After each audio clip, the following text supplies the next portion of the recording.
Welcome back to our column on money. Last time we were left with the words of Aristotle, written more than 2,000 years ago, that it gave a first definition for the money as a conventional measure of the value defined by law, the numisma, coming from the nomos, the word nomos, law in Greek, that will create the same word money.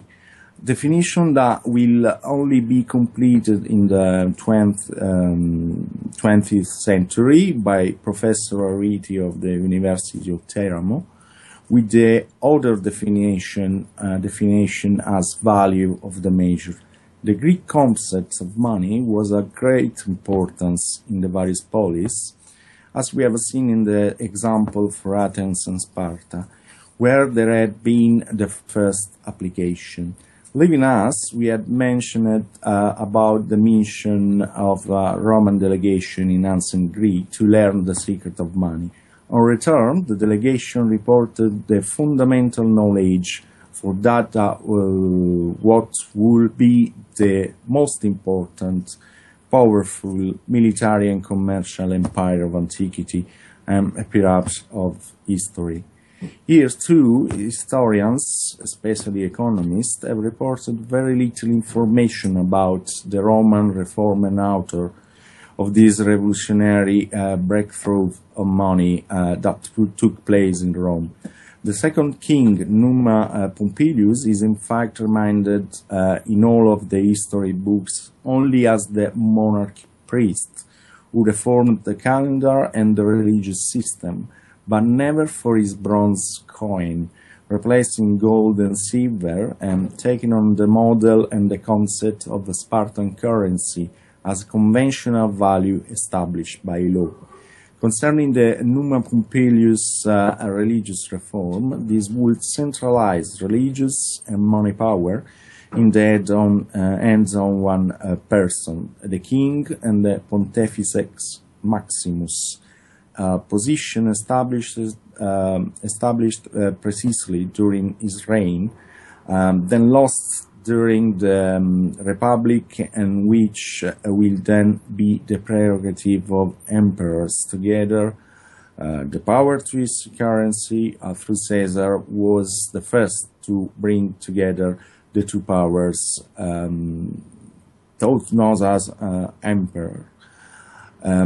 It should be noted the importance of such religious power in that time where, as we saw in the previous episodes, the temples served as bank antiquity and the priests were the holders of gold. The Roman coin was officially born in 716 BC, and its legal value was far higher than the intrinsic one of the metal, to discourage the casting for other use, as in the Spartan pelamer. Unlike the Spartan currency, in Rome it was not banned altogether the use of gold and silver.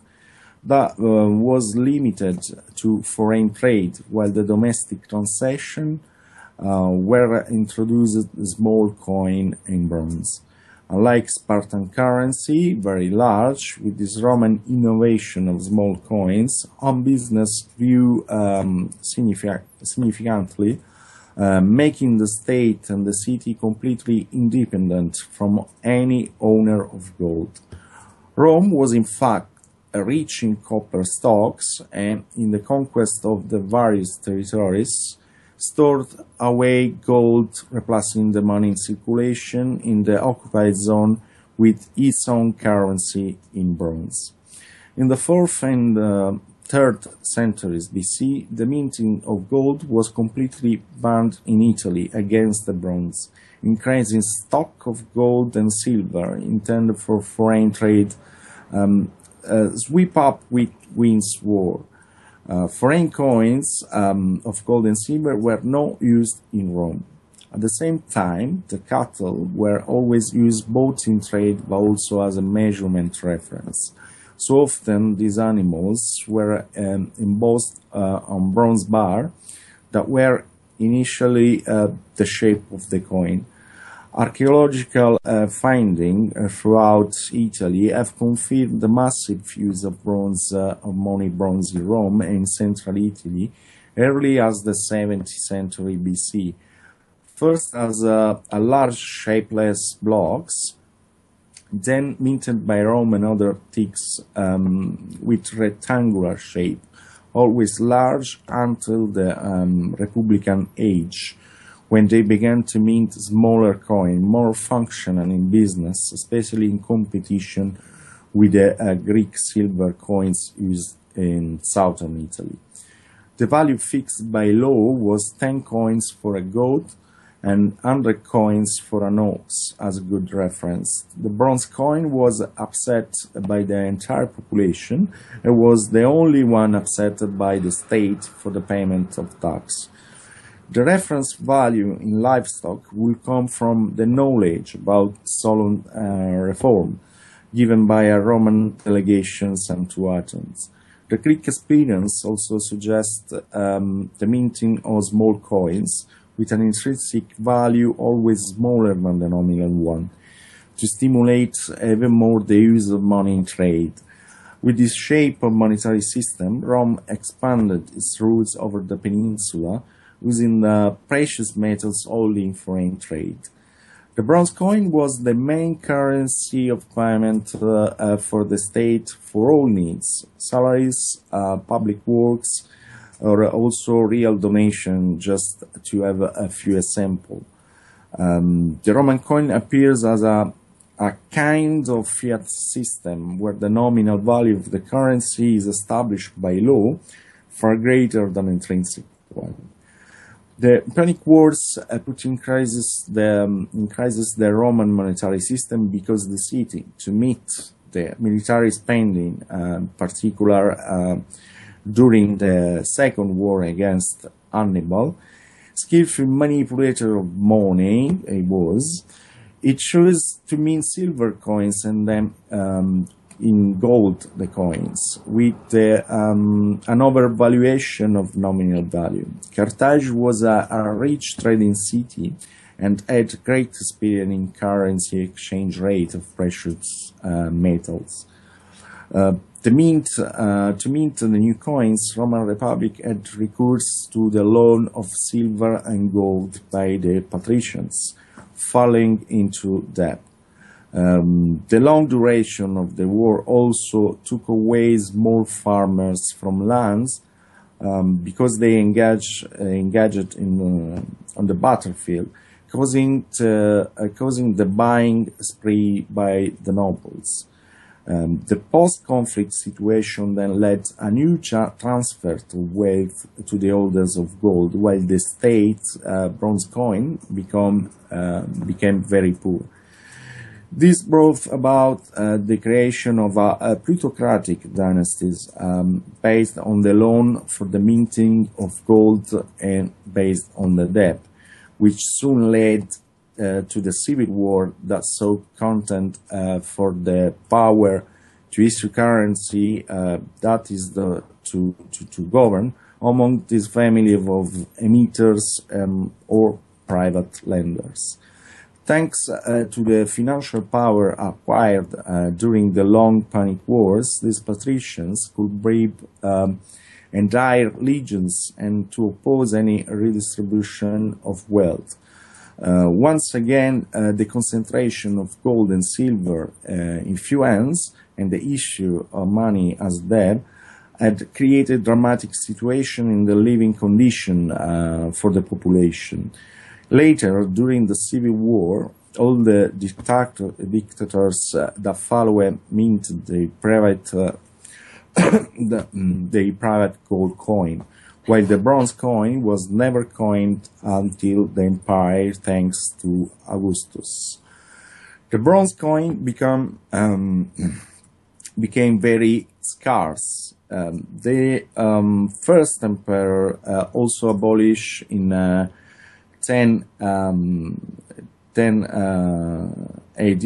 the privilege of issuing private gold for nobles in favor of the imperial mint. The patricians, however, maintained the privilege of minting silver coins. With Julius Caesar, also the religious power and the money returned in the same hands after being separated in the Republican era, and all the emperors who succeeded in charge maintaining also that charge of Pontifex Maximus. Augustus resumed the minting of bronze coins, which lasted another 250 years after his death, even though the monetary system based on a numisma was never able to get back to the Republican era, now in competition, however, with the gold and the silver. Rome was in fact changed, and the penetration of Eastern religions and their temple full of gold to coin with debt was very incisive. There had been a sharp increase in the amount of gold from which the city was increasingly dependent for foreign and domestic trade, but also because of the possibility of minting metal in the past forbidden. So, after initial abundance, began a slow but steady flow of precious metals from the capital to the east, also due to the coining as debt with interest. In the following century, this flow towards private lenders will reduce the circulation of money in the empire, marking indeed its end through the decline of the economy, more and more exposed to the debt, but also unable to produce manufactured goods and models that could replace metals valuable in trade. Despite the reduction in the gold content of the coin, erroneously indicated by the classic economists as the reason for the fall of the empire, the flow of capitals abroad was greater than the war revenue. The mistake of blaming the reduction in the quantity of gold for money is even more evident when one considers that the value of money was and is conventional, established by law in all cases from the beginning of the monetary system. An important factor that contributed to the destruction of the Roman monetary system was, with the minting of gold and silver, was the exchange ratio between the two metals in the two parts of the known world, the West and the East. The merchants of precious metal in the eastern states were able to manipulate the exchange rate in order to drain the silver to India, where there is a more favorable exchange for gold. The patricians still had, in fact, the opportunity to mint silver coins and move the metal to the east, where the exchange rate with gold was fixed at highest values. The nobles and landowners, with the Punic Wars and the appropriation of land, they had plenty of slaves and no longer had to pay for the labor, increasing the accumulation of capital and declining the circulation of money. Rome tried to expand towards east to chase the precious metals in the east, starting from Jerusalem, which was a focal point. With the division then of Eastern and Western Empire, the West was out of the metal trade, starting a deep deflation of gold that estimated its social and political deterioration. It was then the deflation because of Western decadence and not the behavior of the currency as a good. The Eastern Empire fight, in fact, always at the center of the traffic of gold, remained prosperous for many centuries. As seen in the history of Rome by Numa Pompilius until the Punic Wars, the monetary powers in the aid of the states based on abundant good, not centralized in the hands of a few owners, with the value established by law and circulated without debt, determines the fortunes and the economic growth everywhere applied, even in the Greek cases. Once centralized power of a scarce commodity such as gold and silver and applied exchange rates with foreign countries that they could manipulate the flow of capital, the power of Rome collapsed like it was in the case of Sparta, Athens, and many cities, which initially had prohibited the export of local coinage. The long panic wars and the introduction before of the silver and then of the gold marked the beginning of a slow decline, and especially the manipulation of currency by foreign governments and holders of gold, as well as the establishment of plutocracy based on wealth. From the story of the birth of the currency can therefore understand immediately how it was initially expressed in assets is reference regenerable that allowed the development of the first great civilization, and we can define the further fight of powers that accompany the entire history of humanity.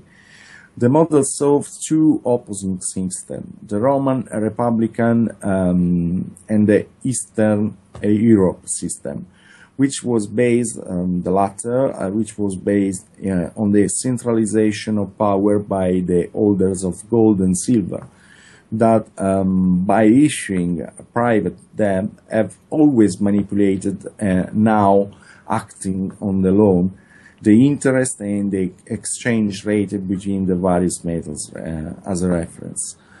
The fall of the Roman Republic thus marks a turning point that slowly led to a system based on centralization of power emission in private hands and the consequent secular control of society, nations and economies by a few private individuals who inherit via dynastic this power. It will also mark the domination of gold and silver in the economies of all nations with intrinsic value. The situation in Rome, however, was not affected as much as in 250 AD, when it became critical for the continued outflow of gold and silver to the open channels on the trade route to the east. The concentration of wealth made gold and silver not circulating, blocking the engines of commerce, and the impoverishment of the middle class make weaker not only the domestic market, but the same bronze coin. Unable to pursue the flow of capital with weapons, with Constantine was the capital to be transferred to the east, in the east hub for gold and argentiferous commerce. This allowed the Eastern Roman Empire to exist until the 1453, while Rome had to meet the cost of war with debts in gold, interest payment trained the metal to the east, and reaching the precious metal traders who managed to get also the silver Roman, thanks to a favorable exchange ratio against the Indian coin. But as the power of minting gold was exclusive prerogative of the emperor, the silver was returned to private, so that they could exchange their currency with Eastern gold cheaply and lend it to the state with a gain twice for the same amount compared to the Western gold. In practice, exchanging a certain amount of silver with gold in India, the merchants obtained the double amount of the yellow metal compared to the Western exchange ratio. With handling decision power of the exchange rates by private merchants, the power to move the metal of reference for the minting of coin was equivalent to all the power over money supply and the economy. It was enough to have control on the traffic in the Middle East, with its agency both in the East and in the West, in return for having a gain greater than 100% in both areas, and total control over the circulation of money. The centerpiece of this trade, identified with the Middle East, passed several times hands moving between the Ptolemies in Egypt, the Jews in Jerusalem, the Romans in Palmyra, in a geopolitical strategy equal to that which we see nowadays in control of fossil fuels, for example.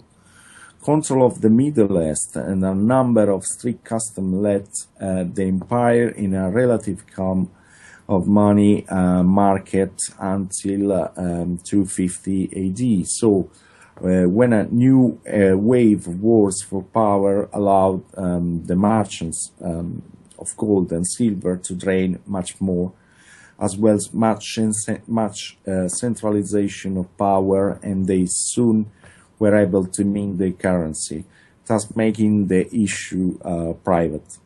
The division between the Eastern Roman Empire and the West separated the power to minting between two different entities, the respective emperors, where those in the West were unable to regain control of the monetary system, while the Eastern one, the center of the Middle East traffic of gold, was able to handle the issue while maintaining the prerogative and unique function of moneymaker. Control of coinage in gold by the Eastern emperors was so strict that the papacy did not dare to mint gold coins until the 13th century, while maintaining the religious privilege of holding the precious metal. The monetary weakness of the Western certainly determined the political and economic stability in Rome, to decide on its fall, because the barbarian orders, few in number and not organized, as it was instead one of the most powerful armies in history, the Roman one. The corruption of gold was one of the causes that led to the pursuit of power, and therefore of the debt by the pretender to turn for the merchants. The centralization of power, in fact, limited the freedom of the individuals, and the accumulation of capital determined the impact on the economy and the general welfare. The spiral of debt, interest valued in gold, of which control was held by a few subjects, soon led the city to an unsustainable fiscal deficit, liabilities not existent with bronze coin, abundant and circulating in large quantity thanks to the state policy redistribution of wealth through a face value established by law and the prohibition of using pieces of gold and silver in the Rome area. The lack of circulation made by the private means, then closed the taps of the economy and caused the stagnation and deflation throughout the West, to lead the privatization of lands at the expense of small farmers and the craft workshops, real engines of the empire, so that no other goods than the gold and silver could be used for payment abroad, coinciding with increased need for import to supply food and finished products. The transition from a plentiful state money with an established conventional value and well distributed without debt in the hand of a large part of population to a private and scarce one with fluctuating value and generating of debt then caused the decay before social, legal and finally economical of the empire. For today I have finished. I greet you in the next week when we discuss the Middle Age. Greeting to all. If you like this episode, you can donate some money for my research visiting my blog on the page Daniele Pace blog uk.blogspot.co.uk. Thank you very much.